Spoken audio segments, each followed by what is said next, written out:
Goat life এটা teaser বেশ কিছুদিন আগে বেরিয়েছিল, যেটা তখন আমার করা হয়নি ভাই। এটা হচ্ছে গিয়ে text book classic film making শেখার যারা ইন্টারেস্টেড তাদের জন্য এই টিজারটা। কি অপূর্ব টিজার আর কি ক্লাসিক্যাল শট, মানে সত্যি বলছি হলিউডের কাছে ডিউনের মতো সিনেমা যদি থাকে তাহলে আমাদের কাছে গোট লাইফ আছে ভাই। এক একটা শট নিয়ে না পড়াশোনা করা যায় পুরোপুরি, এত বিউটিফুল, প্লাস কালার গ্রেডিং তো অসাধারণ। এবং পৃথ্বীরাজ সুকুমারানকে দেখে মনে হচ্ছে যে লাইফের সবথেকে বেস্ট অ্যাক্টিংটা তার দেখা এখনও অবধি আমাদের বাকি আছে, যেটা আমরা পেতে চলেছি। It is beautiful beautiful. Okay, আর আর রহমানের সাথে আজকে বোধহয় একটা গানের কিছু একটা এসছে, সেটা আমি দেখবো, আমার ইউটিউবে সাজেশানে এসেছিলো, সেটা আমাকে দেখতে হবে। গোট লাইফ একটা সারভাইভাল থ্রিলার হতে যাচ্ছে, যে একটা লোক মরুভূমির মধ্যে আটকে পড়বে, এবার সে সেখান থেকে কী করে উদ্ধার পাবে, এরকম টাইপের সারভাইভাল থ্রিলার। এমন একটা জনরে না যে আমাদের এখানে খুব একটা বেশি এটার উপরে কাজ হয়নি, কিন্তু বাইরের দেশে অনেক কাজ হয়েছে। 127 আওয়ার বলে একটা ফিল্ম আছে, আমি তোমাদেরকে একটু ইজি করে বলি। স্পাইডারম্যান, মানে অ্যান্ড্রু গারফিল্ডের নয় কিন্তু, বা আমি প্রথম যে স্পাইডারম্যান, টবির যে স্পাইডারম্যান, সেখানে স্পাইডারম্যানের বন্ধু মানে ওই অসবর্নের যে ছেলেটা ছিল, তার এই সিনেমাটা রয়েছে 127 আওয়ার্স বলে। এটা বোধহয় অস্কার পেয়েছিল বা অস্কারের জন্য সিলেক্টেড হয়েছিল, এরকম কিছু একটা ব্যাপার আছে। ওকে, তো তোমরা দেখবে যে সারভাইভাল থ্রিলার ফিল্ম কীরকম মারাত্মক মারাত্মক হতে পারে।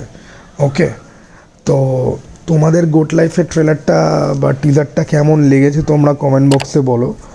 আমি তো এটার সিনেমাটার জন্য অপেক্ষা করে আছি, যে এইটা হবে হচ্ছে গিয়ে সেই ক্লাসিক্যাল ফিল্মের মতো, যেটা হলিউডকে একদম যাকে বলে পুরোপুরি বিট করে দিতে পারে। ওকে, তবে আমরা এখানে গোট লাইফের টিজারটা নিয়ে কথা বলা ছাড়াও জন আব্রাহামের ভেদা বলে একটা সিনেমা বেরিয়েছে, সিনেমাটা বেরোয়নি, টিজারটা বেরিয়েছে। দেখো, আমি জন আব্রাহামের বিশাল বড় ফ্যান সেরকম ব্যাপারটা নয়, কিন্তু জন অ্যাকশন সিনেমাতে বলিউডে যা করার চেষ্টা করছে, জনের মধ্যে যে চেষ্টাটা রয়েছে যে অন্য কিছু একটা দর্শককে দেখাবো, সেইটা আনডিনায়েবল। তুমি ফোর্স দেখে নাও, ফোর্স 2 দেখে নাও, হ্যাঁ মানছি মাঝখানে সত্যমেব জয়তের মতো খারাপ সিনেমা এসছে, বা সত্যমেব জয়তের মতো মানে কমার্শিয়াল ফিল্ম যেটা ভালো নয়, ঠিক আছে, ওরা মাস ফিল্ম বানাতে গিয়ে ওরা মানে ওই যে টোনগুলো খুবই বাজে। কিন্তু জনের লাস্ট একটা সিনেমা বেরিয়েছিল অ্যাটাক পার্ট 1, এই পাঠান সিনেমাটার আগে, আমি জনের যে ফিল্ম সেগুলোর কথা বলছি, খুব ভালো কিন্তু ছিল, ঠিক আছে, মানে সিনেমাটা খুব ভালো না হতে পারুক, অ্যাকশান টেকনিক্যালিটি সেগুলো খুব ভালো কিন্তু ছিল। এই ভেদার যে টিজারটা, এই ভেদার টিজারটাতেও তোমরা যদি দেখো মন দিয়ে, টেকনিক্যালিটিস কিন্তু মারাত্মক রয়েছে। জন আব্রাহাম একটা জায়গায় বলছে কন বাপ, ওই জায়গাটার পরে শটগানটা উড়বে, ও চাদরটা খুলবে, কি দুর্দান্ত দেখতে।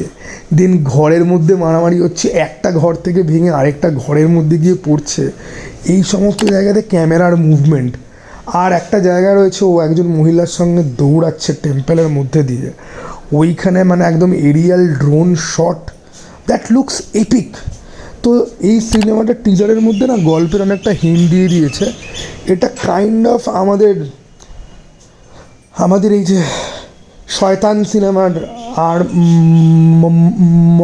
মাধবনের কথা বলছি, আর মাধবনের একটা বক্সিং কোচ নিয়ে একটা সিনেমা এসেছিল না কিছুদিন আগে, এটা দেখেও না অ্যাপারেন্টলি তাই মনে হচ্ছে। কিন্তু এখানে ব্যাপারটা হচ্ছে কি এটাই, যেই মেয়েটাকে ও শেখাচ্ছে বক্সিং, সেই মেয়েটা খুব অপ্রেসড, সেই মেয়েটার ওপরে পলিটিক্যাল অত্যাচার হয়েছে, কিছু পলিটিশিয়ান রয়েছে যারা ওর পেছনে পড়ে রয়েছে, ঠিক আছে।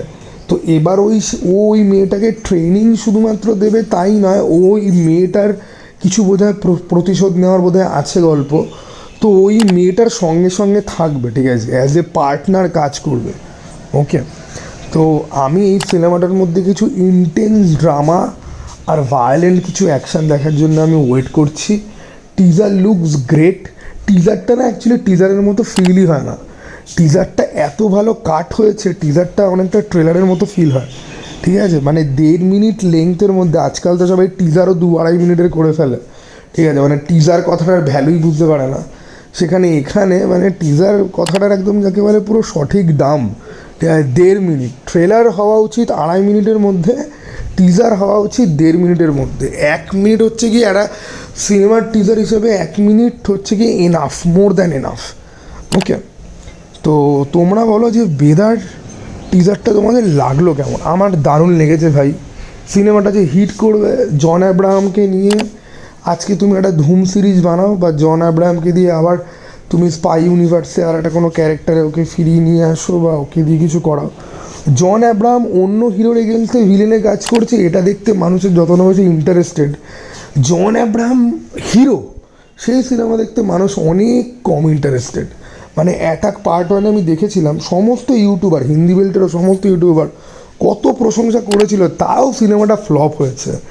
এবং অ্যাটাক একটা ভালো ফ্র্যাঞ্চাইজি হতে পারতো, আমি বারবার অ্যাটাকের কথা বলি, কারণ তোমরা যারা অ্যাকশন ফিল্ম যারা দেখেছো, ঠিক আছে, যারা দেখো অ্যাকশন ফিল্ম, তারা কমেন্টে লেখো অ্যাটাকের অ্যাকশন কী লেভেলের ছিল, কী লেভেলের ছিল। ক্যামেরা প্যান পুরো কিংসম্যানের মতো লেভেলে হচ্ছিল ভাই, ঠিক আছে, মানে যেই জন্য বলি আমি বারবার করে।